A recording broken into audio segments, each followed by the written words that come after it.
வணக்கம், welcome to Indian food Tamil. இன்றைக்கி நம்ம கிச்சனில் நம்ம பார்க்க போகிற ரெசிபி கல்யாண வீட்டு கேசரி எப்படி பண்ணுறதுன்னு தான் பார்க்க போகிறோம். இது கரெக்டான அளவுகளோடு பண்ணிங்க அப்படின்னா கல்யாண வீட்டில் சாப்பிட்ற மாதிரி அப்படியே இருக்கும். இது செய்கிறதுக்காக இன்றைக்கி நான் 1 கப் ரவை எடுத்திருக்கேன். நல்லா நைஸான ரவையை எடுத்துக்கோங்க. எந்த கப்பில் நீங்கள் ரவை எடுக்கிறீங்களோ அதே கப்பில் 3 கப் அளவுக்கு நமக்கு தண்ணி தேவைப்படும். அந்த கப்பில் 3 கப் அளவுக்கு தண்ணி எடுத்துட்டு அதை நம்ம தனியாக கொதிக்க வச்சிடலாம். இப்போ கேசரி செய்கிறதுக்காக ஒரு பாத்திரம் வச்சுருக்கேன். அதில் 1/2 கப் அளவுக்கு ஆயில் ஆட் பண்ணுறேன்.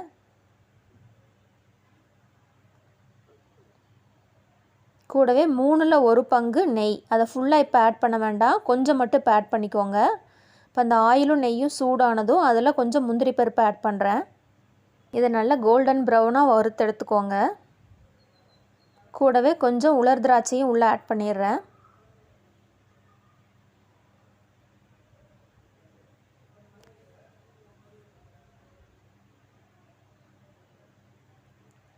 அவ்வளோதான், இது நல்லா ஃப்ரை ஆகிடுச்சு. இப்போ தனியாக ஒரு பாத்திரத்தில் மாற்றி வச்சிடலாம். இப்போ அதே எண்ணெயில் 1 கப் அளவு ரவை எடுத்து வச்சோம் இல்லையா, அதை உள்ளே ஆட் பண்ணிக்கலாம். ஆட் பண்ணிவிட்டு அதை நல்லா வறுத்து எடுத்துக்கோங்க. அடுப்பை மீடியம் ஃப்ளேமில் வச்சு நல்லா கோல்டன் ப்ரௌன் கலர் ஆக வரைக்கும் வறுத்துக்கோங்க. இந்த ரவையை நம்ம எந்த அளவுக்கு வறுக்கிறோமோ அந்த அளவுக்கு இந்த கேசரி டேஸ்ட்டாக இருக்கும். அதுக்காக ரொம்ப கருக விட்டுறக்கூடாது.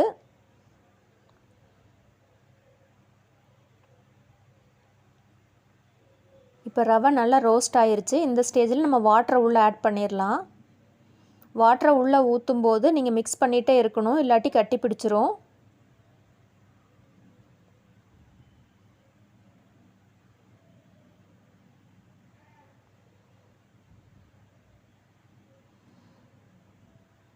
எல்லா வாட்டரையும் உள்ளே ஆட் பண்ணிவிட்டு நல்லா மிக்ஸ் பண்ணிகிட்டே இருங்க.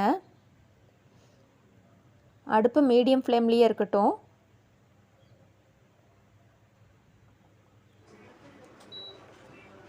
இந்த ரவை நல்லா வேகணும்.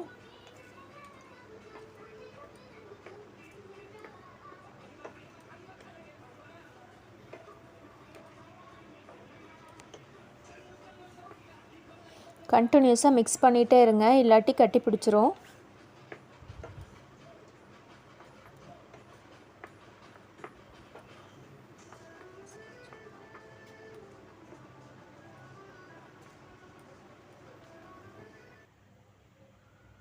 இப்போ ரவை நல்லா வெந்துருச்சு.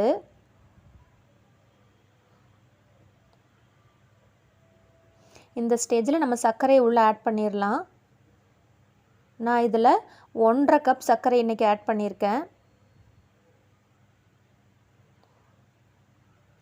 உங்களுக்கு சர்க்கரை தேவையான அளவுக்கு நீங்கள் ஆட் பண்ணிக்கலாம். 2 கப் ஆட் பண்ணிங்க அப்படின்னா ரொம்ப ஸ்வீட்டாக இருக்கும். அதனால் நான் இன்றைக்கி 1/2 கப் ஆட் பண்ணியிருக்கேன். உங்களுக்கு ரொம்ப ஸ்வீட் பிடிக்கும் அப்படின்னா நீங்கள் 2 கப் கூட ஆட் பண்ணிக்கலாம். இந்த சர்க்கரை ஆட் பண்ணதுக்கப்புறம் திரும்பவும் பார்த்திங்கன்னா இந்த கேசரி மறுபடியும் தண்ணி மாதிரி ஆகும்.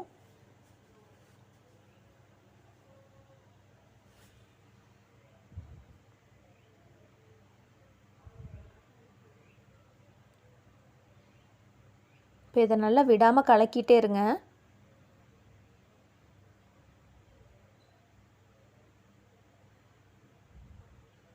இப்போ கொஞ்சம் கெட்டியாக ஆரம்பிச்சிருக்கு. இந்த ஸ்டேஜில் ஏலக்காயை கொஞ்சம் பொடி பண்ணி வச்சுருக்கேன், அதை உள்ளே ஆட் பண்ணிக்கிறேன். ஃப்ரெஷ்ஷாக ஏலக்காய் எடுத்து பொடி பண்ணி சேர்த்துக்கோங்க, அப்போ தான் நல்லா வாசனையாக இருக்கும். கூடவே கொஞ்சம் கலர் ஆட் பண்ணிக்கிறேன்.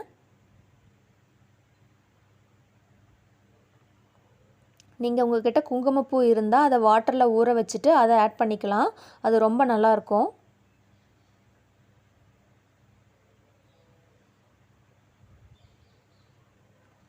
இதை நல்லா மிக்ஸ் பண்ணி விட்டுட்டே இருங்க. இந்த ஸ்டேஜில் நம்ம மீதி வச்சுருக்கிற நெய்யையும் உள்ளே ஆட் பண்ணிக்கலாம்.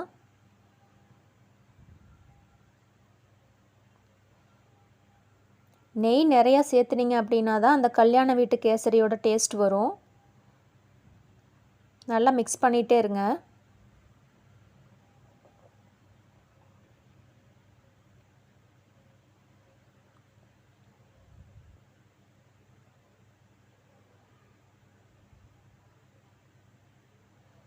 இப்போ கடைசியாக இதோட நம்ம ஃப்ரை பண்ணி வச்சுருக்கிற முந்திரி பருப்பையும் உலர் திராட்சையும் உள்ளே ஆட் பண்ணிடலாம்.